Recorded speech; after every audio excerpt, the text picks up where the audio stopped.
Anyways. Welcome back to another Metroid 2 remake. My name is Alex, also known as Solanus Dracone. With me as usual is Rambler81, who won't ever come out of his shell and say his real name. No, never. No reason to. So, we fought the Zeta Metroid, and boy howdy, they stepped that shit up for this. Remember when they just used to float around all, like, you know, not really being all that challenging and just... just being general? No, I actually remember them being pretty badass when you first fight them. They were badass in comparison, because they would fire, fireballs out after you and be a little bit quicker. But they weren't anything in comparison to what this guy made them into. And no. Basically, as far as I got with the demo versions before the full version came out, was this general area, fighting the Zeta Metroids. So, damn it, fuck off! So, the Zeta Metroids I already knew about. I was already familiar with them before coming into this full version episode, so I never did play any of the Omega Metroids. Yeah, I just think again, it's very nice how they made them very distinct in this version of the game, where we're essentially all of the Metroids in the previous ones. We're just kind of like large floating missile sponges, anyways. But now they actually made them ground based and significantly more threatening. Hello. Hi. I'm significantly more threatening. God, stop tossing me around. Yeah, even the swipes will knock down your ass for a while, too. Oh, yeah. Alright, he's at that point in the battle. I like how dark it is, because I think this is the first room I encountered this guy as well. Yep. So he bears mentioning that animation that you get of the Zeta Metroid hatching out of the Gamma Metroid shell only happens on the very first one you run into. Yeah. Interesting they made it variable enough, like, essentially able to make a dynamic enough animation that works in any of the situations that you first encounter them anyway, so... Well, that's the way it was designed. Exactly. I cannot overstate how much difference the extra super missiles are making. Folks, every opportunity you get to get some extra super missiles, take it. It is ridiculously easier now. And I think I know exactly where we should start heading, don't you? Yeah, I think we should rip off that Band-Aid now, shouldn't we? Let's get it out of the way. There is more to this area than the Zeta Metroids, everybody. Drop a save, because you're gonna need it. You know? I think we missed the Spazer somewhere, man. Where could we possibly have gotten it? Shoot. Well, there is that one unexplored area in the last area, but I don't think you got the Spazer then, I don't think. Oh, I think you did. See there? Where? Oh, yeah, okay. Oh, dear. Oh, dear. I mean, there's another beam we're about to get. Surely I'll be able to last with that. Oh, this will be interesting. Yeah, let's do an experiment, because you went and did the whole plant-based area before you even got the space jump on your stream, so, you know. Yeah, I'm just that awesome I could do it. So, yeah, plasma beam right here. I'm curious what the plasma beam looks like without the Spazer, to be honest. Well, like, this is the kind of thing that bears mentioning, is in this game you can actually turn off individual elements, which, by the way, was actually only in Super Metroid as another game that did that. Exactly, and actually for the first hour of the game I accidentally turned off the ledge grab. Wow. Yeah, so that was kind of funny. You just like adding challenges. Look at this dark-ass area. It's almost like this is a place that's powered down. We know exactly what the fuck this is, come on. Yeah, we, did this back in, well, Zeds, which I guess didn't really occur yet, did it? Technically. So, wow, look at this. So I wonder, is the Morph Ball meant to be like a power source or a interface, I guess? I'm thinking interface, because look at it this way. What is it that was making the Space Pirates fail at doing the Morph Ball mode? Mainly, it was that no matter how they configured it around that just curling your bodies into that size and shape simply didn't do anything, right? You know, it's just always screwed them up. They couldn't get down to the same size and shape. So what I think might have been the unique portion of how the Chozo managed to do it was it's a compression of energy. Like maybe the body was converted into an energy form within the ball. Well, that's actually more or less what it's displayed as with Metroid Prime. When you first get the Morph Ball ability, it actually shows you getting sort of turned to energy, and then the two shells just kind of clamp together. And with that compressed level of energy that your body has become, okay, just converting your all your matter into energy, then, you know, that adds a little bit more oomph. So it provides sort of the jump start for a lot of things. Sort of like a transporter from Star Trek. Yeah. That guy I wanted to kill quickly because he's an asshole. And then actually, all the enemies in here are assholes. Like they're kind of like the mechanical enemies from the last area, but worse. Yep. Now these little guys, they do absolutely nothing to you. They're perfectly harmless. You can ignore them. This guy, he's an asshole, even more so. But just dodge. I'm surprised you held back on that one. What's that? No Piccolo or Gohan reference there. I'm very proud of you. It's done to death. Thank you. And some fun's about to happen, guys. This asshole right here. Beep boop. Hi. I am. Want to help me test out these weapons? Yeah, exactly. So that is his function, actually. He's essentially use this guy to the tester. Yeah. All right. So you know, I lost the spontaneity of this. I died, I think, to the first fight against this guy, but there's a method to the way you fight this guy. Best way to do it: get rid of his shields if you can. But there's also this is where I could abuse the Spazer. Shit. There's a method to it. Take out his little shields there, and the central area can only be hurt by actual your energy beams. Whereas the shield is affected by primarily concussive blasts. The missiles. Exactly. Man, this is where I could really abuse the Spazer. Yeah. It was kind of did bother me though, like as I probably should have mentioned before about how the weapons all combine to essentially make different beams based on what you have equipped. It didn't bug me more than anyone else, but the fact that you couldn't have the Spazer and the Plasma both activated at the same time in Super Metroid. Yeah, that was a little bit bothersome. They found a way around that in future games, Fusion most notably. That you know, the Spazer added the spread. Well, actually, the wide beam kind of added the spread, didn't it? The spread came from the wide beam. So wide beam. Wide beam. Oh, sorry. Yeah. Yeah. You know, 3-ring circus. Right. Yeah, I think it's probably called it anything like that. Because Spazer just really sounds kind of weird. I still want to stand by the idea that they actually meant to say like spacer. Yep. Or, you know, space laser or spunk taser, however you want to put it. Yeah. Well, it was just that the various, like, it was essentially meant to be I forget what it's called.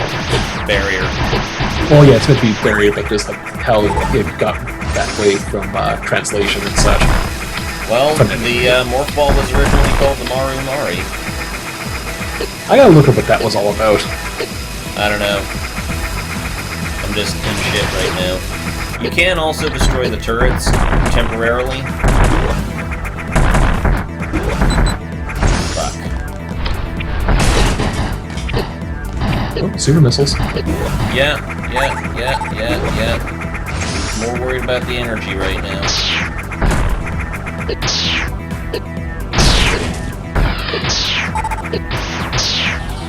Oh boy. God, I hate this part the most. It's just so much harder to predict these things. And that's why I really wish I had the Spazer here, because that would have made taking care of these missiles a lot easier. If I fail in this one, I am totally going back to the damn Spazer. Because this battle can be damn near impossible without it.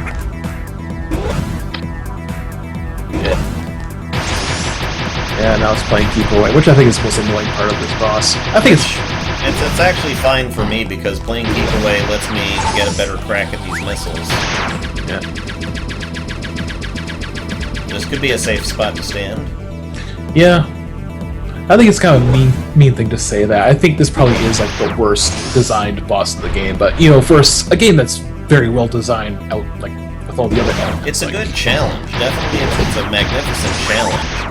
And if you have everything you should have at this point in the game, e.g. the Spazer, then it's not too overwhelming. It's mainly just getting used to the fact that the central core is affected by the central core is affected by the energy blasts, which if you actually sit and take the time to read through the notes, then you know what? It's completely. How do I go down this?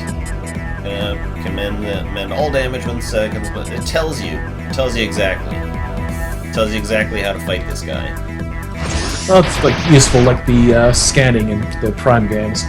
Yeah, there's purposes that it serves. You know what? I'm just gonna go ahead and fucking suicide here. I'm not about to take 20 minutes to fight this one boss. So we're going back for the Spazer, folks. I would not say it's absolutely critical for fighting that guy, but it damn sure helps. That was going to be a long-ass battle otherwise. And so I should probably look up, see if getting the lasers will actually increase the damage of the respective blaster anyways. You know what I mean. I think it does a little bit, but at the same time, fucking cocksuck. What? Going after the missiles? Nah. That's for on the way out. Alright, so let's see. Where was it again? Up in that area. Wow. That was a long backtrack. Yeah, I probably should have mentioned it when I saw it the first time. It's like, there's probably nothing there. Yeah, well, I mean, just even saying, wait a minute, shouldn't we have the Spazer by now? Would have been helpful. I just completely forgot about it. Yeah, honestly, we were probably talking about some other stupid shit. Anime or some bullshit like that.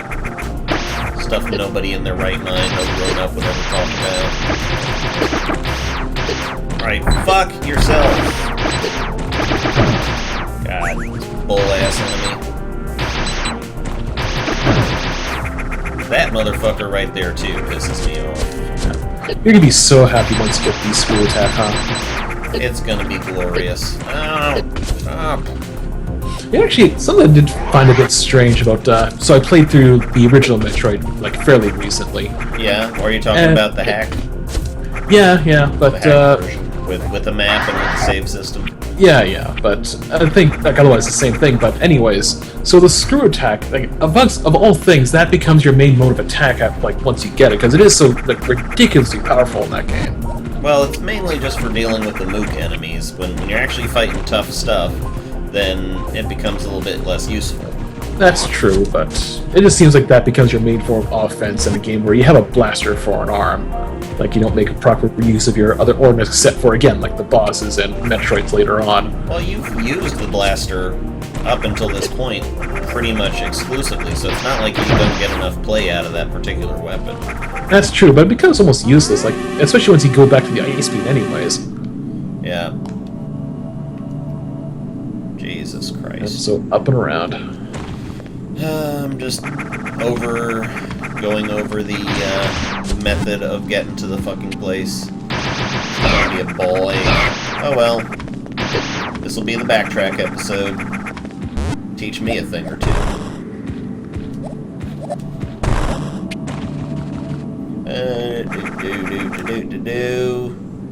Probably could have cut this, but oh well. Nah, because they need to see where the Spazer's at anyways. And I'm not all about cutting out extra stuff. You know, I don't like to cut down my episodes too much, because fun stuff can still happen even during the times when you're failing. You know, you can fail in hilarious ways that are worth sharing. And you can sometimes you just come to some of your better and more funny jokes and points that you were talking about. So, nah, I'm not going to cut this part out. I would cut out if we had, like, repeated failures against certain enemies. That I would start to cut out until we actually got to the point where I beat them. But then, again, even in the deepest depths of our frustration, we come up with some of our most humorous quips, you know?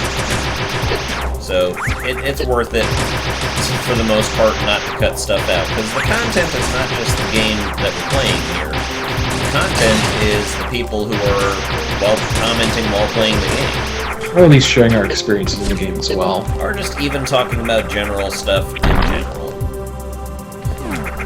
So, yeah, this is what I should have gotten a long-ass time ago, the Spazer beam. Beams now have a wider range, and that they do. Makes these encounters a lot more trivial.